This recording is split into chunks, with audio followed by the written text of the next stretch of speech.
Well, this is it. It's huge. Airfix 1-24 Mosquito. Just a massive, massive kit. Unfortunately, as most people have built these before, back in the day when it was first released, I think 30 odd years ago, it is a real munter of a kit. Badly fitting parts, lots of sprue bits all over the place. Horrible, horrible kit. But we are going to try and make it fly. This one's going to have working flaps, ailerons, tail, undercarriage, the full shebang.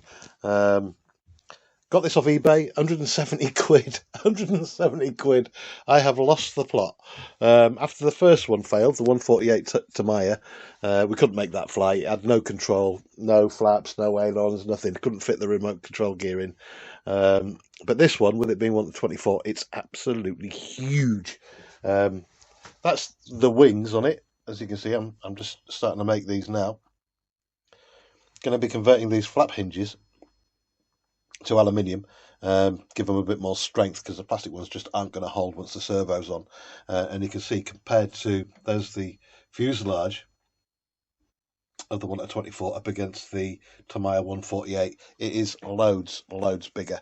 So let's get started, shall we? So we start with a flat piece of aluminium. I don't know what grade this is, I can't remember. I got a massive, great big sheet years ago, and I've been cutting bits off it depending on different projects. All out for the male part of the flap hinge. God, that sounds filthy. So I marked it out for the male part of the flap hinge. Going to cut these out now, then it's a little bit of fettling and filing to get them down to size. So let's go.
And there we have it, and I'll just snap all those bits off and then do a bit more cutting out. So, where do I want to be?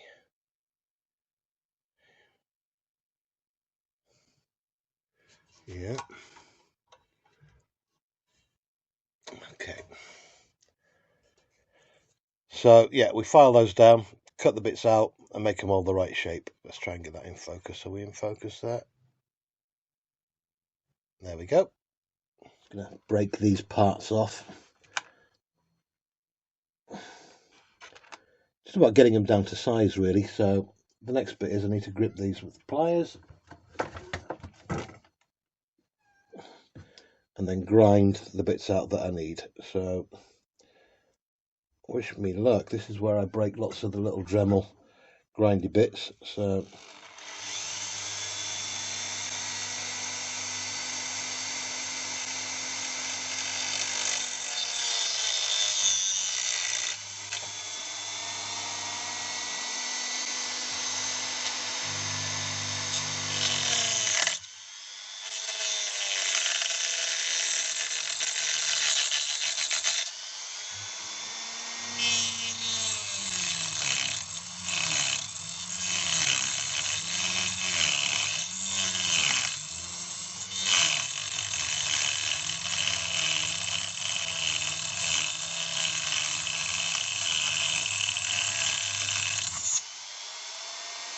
Perfect.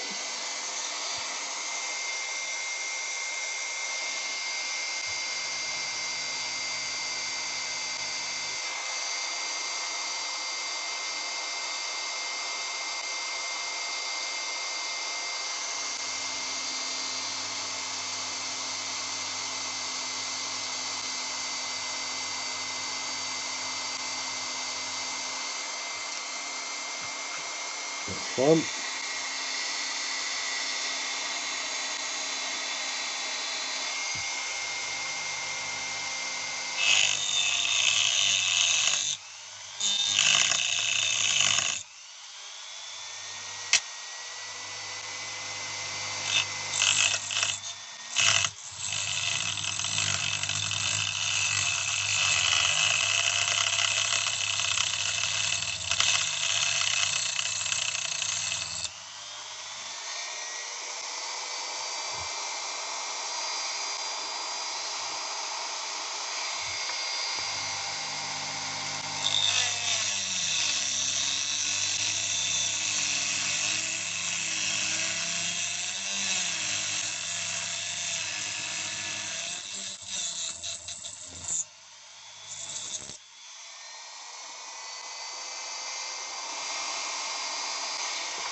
Tidy the edge up a bit.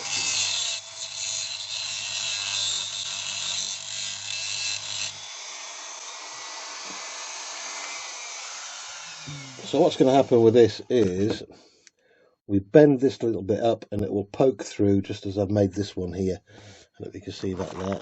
I've already made one earlier and then shaped it and filled it. That the outside covering, that's I've welded plastic to the outside, and if I pull this out, you will be able to see. Let me get this pulled out.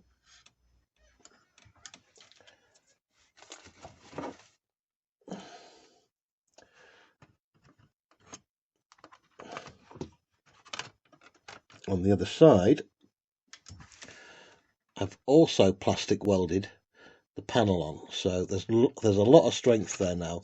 That is not going to come off in flight or in crashing or in crashing or whatever. So yeah, happy with that bit.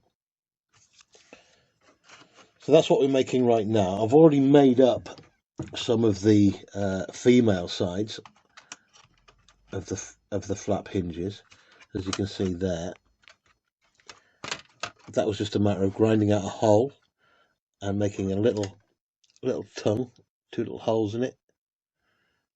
That will be cyanoed in or super glued in, and we'll see how strong they are after they've been super glued. So what I need to do is get that other male hinge on for this side, put the pin through, attach the servo. Luckily, I mean, I'll give Airfix their due. It's a good design to turn into remote control, because all your flaps and ailerons are all separate parts, and you've just got to hinge them up. And with the Fly Sky remote that I've got there, I can't believe how cheap they are. 35 quid for a 6-channel 2.4 gigahertz remote control unit. So more than enough channels to control everything that we need on here, including the undercarriage and lighting and everything else. So that's that bit. Let's come back after I've finalised this other male flap hinge, get that in, get the pins in, and then we'll begin to put the servo on so you can see exactly what's going on. The first of the aileron hinges in. Obviously we've got the other 2 to do, and basically we'll just have a control arm sticking out of that attached to a servo, which will be in around about this position here, central to the aileron. So that's it. We'll get the other 2 put in. Well, there we go for the installation of the aileron with the hinges all in. The crossbars are welded in with plastic, by the way. Just a little trick, melting plastic into the gaps just to make it a little bit stronger. That'll be the servo, which will control the aileron. But anyway, we've got one done. We soon have a wing complete here.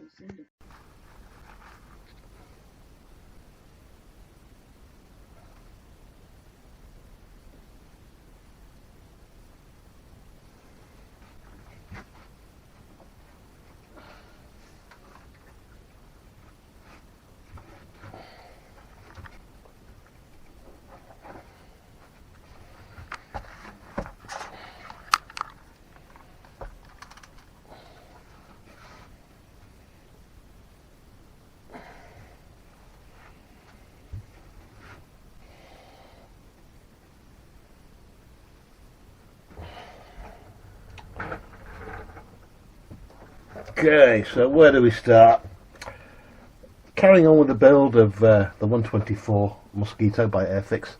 I've changed my mind about this kit. At first I thought it was a sack of rubbish because I couldn't get any good fits on it, but that was more down to me not filing and sanding properly and working things out on paper beforehand. But just like Bad Chad, I tend to just go at stuff in my head and just crack on with it until, well, it's either right or it's wrong, or I put it right if it is wrong. So here we are now with the wing.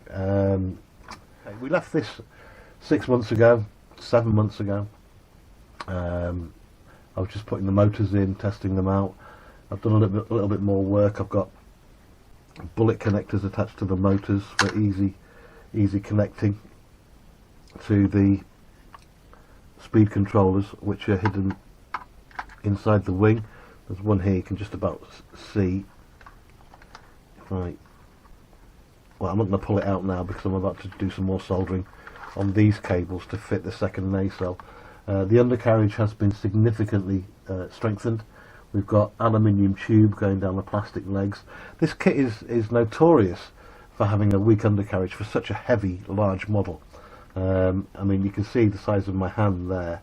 This is a massive model, and if we compare it to the size of the wings on the 1-48, which didn't manage to fly, here she is in all her glory. That's, I'm just checking the camera as well, make sure this is in. So that's the size of the 1-48. This is the 124 Airfix. There's lots of builds of this on YouTube, but no one's gone so far as to try and completely RC it up, remote control it up. It's easily going to run along the floor. Whether it'll take off or not, we will see. I highly doubt it because it's crazy heavy. I mean, the motors that we've put into the nacelles, super powerful and huge. There's the for the control of the flaperons, I think they're called on this. Obviously, I'm going to get corrected in the comments, but the flaperons give lift to this if it's ever going to take off. So what we're going to do today is get these cables soldered up with bullet connectors on, and we'll show you how we do that. It's not complicated. It's not rocket science. Anyone can do it. Yeah, so that's that, and also we are going to, let's put you down a second, show you the finished inside wing. Now this one's already on. I don't know if you can see that one. I'll bend this down a bit.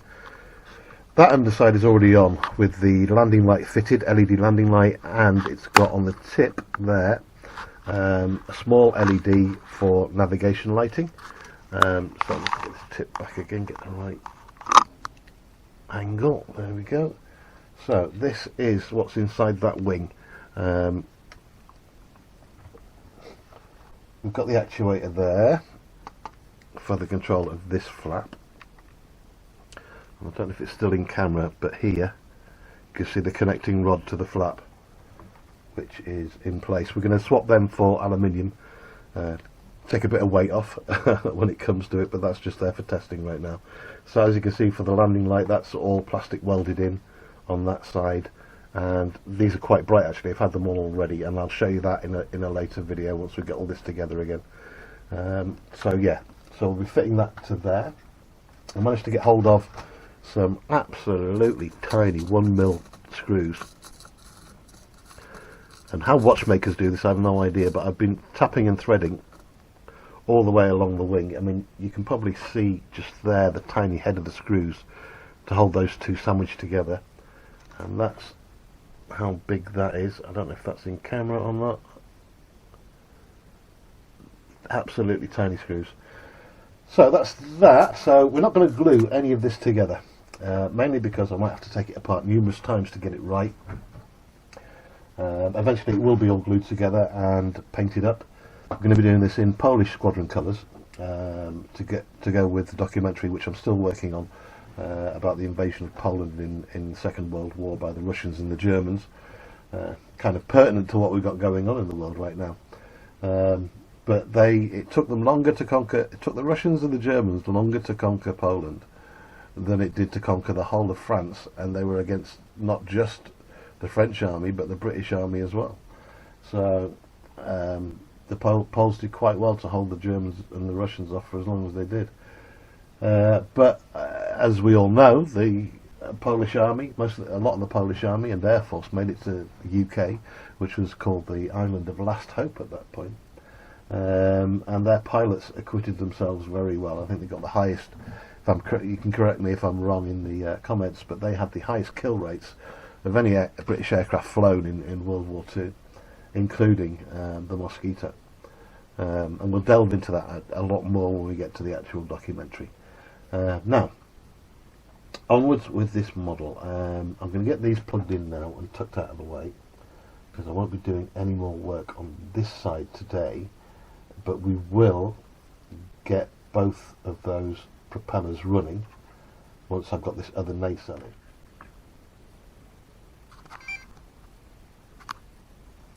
Okay, so that's all of our cables nicely joined up. Get these plugged in. 1,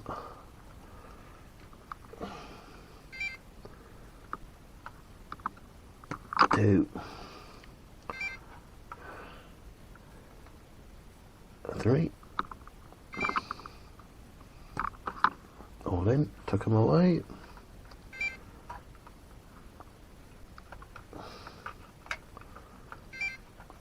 So next up, I need to get these nacelles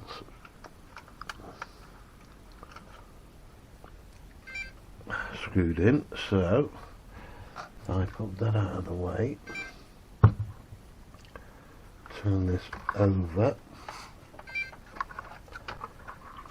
If I'm going to test these motors, I really want these nacelles to be secure and not flying off, because they will. So I need my 1mm drill. Sorry, 0.8mm, this one. Roughly in line. That there. Drill.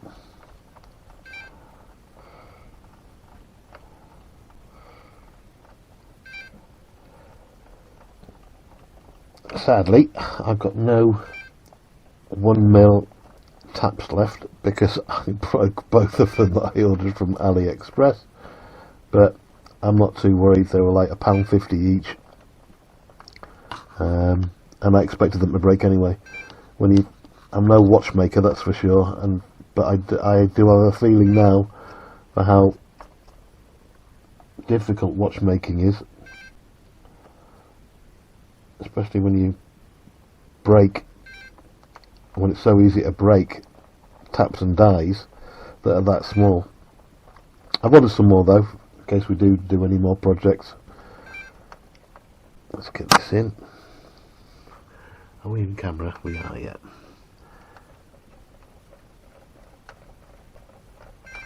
I mean, already, if this had been the original undercarriage on this, it would have collapsed by now. So this is a testament, and I'm putting quite a lot of pressure on the wheels right now. So now I need one bit more than 1mm to get my screw through. It's a 1.2 bit now, just for the top. There we go.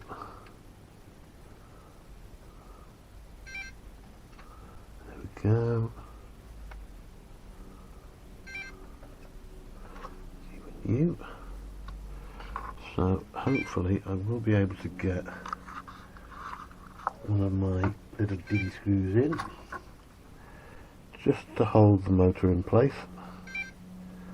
Oh, this is so fiddly. Come on.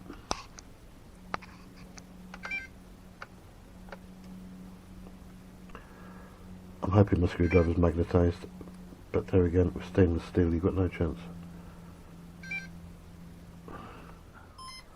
Okay, so all the wiring's in. As you can see, it's a bit of a Frankenstein mess of cabling there, but let's have a go at getting this on then. I'm going to have to be quick here because I need to hold it down. Right, I'll see some. Oopsie doopsie. Holy shit! That's some power there. Okay, so we've got control of both motors. That's working fine. Well, here we come to the fuselage at last, and I've made the tail wheel assembly, which is kind of in line with what we've got, if I can find it from the original. That's the original plastic piece. That wouldn't stand up to any kind of hassle running this along the ground, it'd just shatter. So we made the aluminium one, which fits in just here. Just get it fitted in. Hold still. There we go. Oh, just in here I've melted in a brass ferrule to hold the tail assembly. Obviously I put a little bit of grease in there just to stop the wear and tear. To be fair, this isn't going to get run that much. It's just an experiment to see if we can make this one fly, but there we go. That's all fitted in there, and if I show you it, come on, rest up against something. My desk is an absolute mess, as is always the way when you're fiddling about with stuff trying to get it to work. So that'll be the tail wheel there, and already in the tail wheel I've put another aluminium ferrule into this one where the axle will go through, and just put it in there like that, and it will be bolted in with the micro bolts I've got, if I can show you them. Let's have a see. I don't think you're going to be able to see this, it is absolutely tiny. Right, let's try and get that in focus. I don't think you can even see it. It's a 0.8mm thread, and the actual head of the nut is about 1.5 millimeters across. So those will be going in there with a couple of washers to hold it in, and nicely greased up as well. As you can see, we've got the tail in, and that little tag there, if you can see it, just point it out, that little tag there will have the control line to one of the servos here. I haven't made my mind up yet which one's going to do it. Probably that one, and that one will control the tail and tail wheel. So we've gone for full control on this one, not just the ailerons, the flaperons on the main wing, but we've gone for the tail flaps as well, and also rudder control.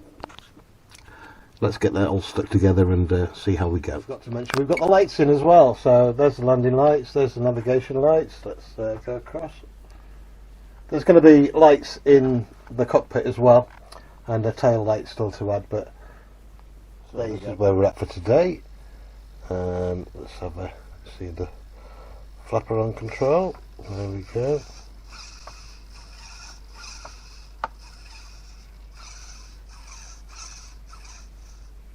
And the steering, left, right, flaps all working, and the tail wheel. So let's have a look at that. I'll be getting another control line on the servo to go to the other side of the wheel, just so I'm confident that it's going to keep control of it.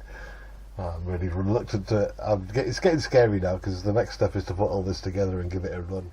Right, I think we're ready for a motor test on the big wing. I've got my cup there just to stop it from flying off. So here we go. Let's crank this up. You can see this.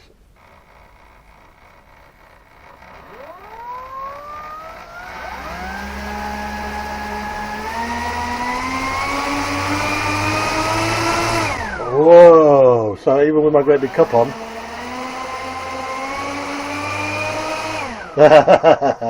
that's as far as I'm taking it. It's starting to drag it across the floor. Excellent. I think I'm going to stick the body on this and see if it'll move along the floor.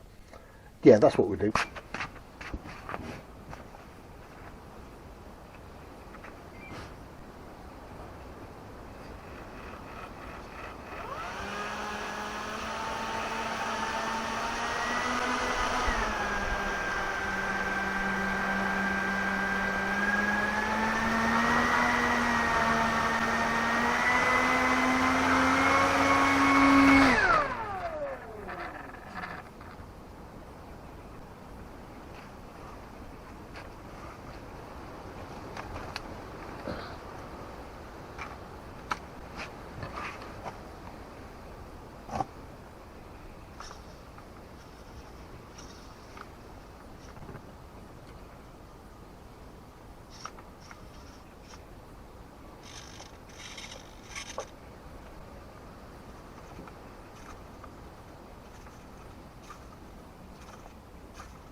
So this is our runway, 10 metres of roofing felt, just to give it the feel of a little bit of a runway. I don't think we're going to take off today because it's not just long enough.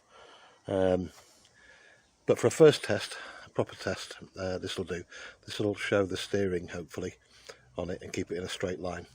If I've done everything right, it is going to run in a nice straight line. Might crash, might not. We shall see.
Well, we've definitely got control of her, but we just need a longer runway, that's all. So that's going to be the next test, because I can't get her up to speed. That was at 15% of the motor speed there, and she goes like an absolute rocket. I think this is going to fly. I really do. Well, we're going to have to leave it there for today, I think. Thanks for watching. Subscribe, hit the notifications, because the next time we see her, she's going to be having a proper runway and a serious attempt at trying to fly.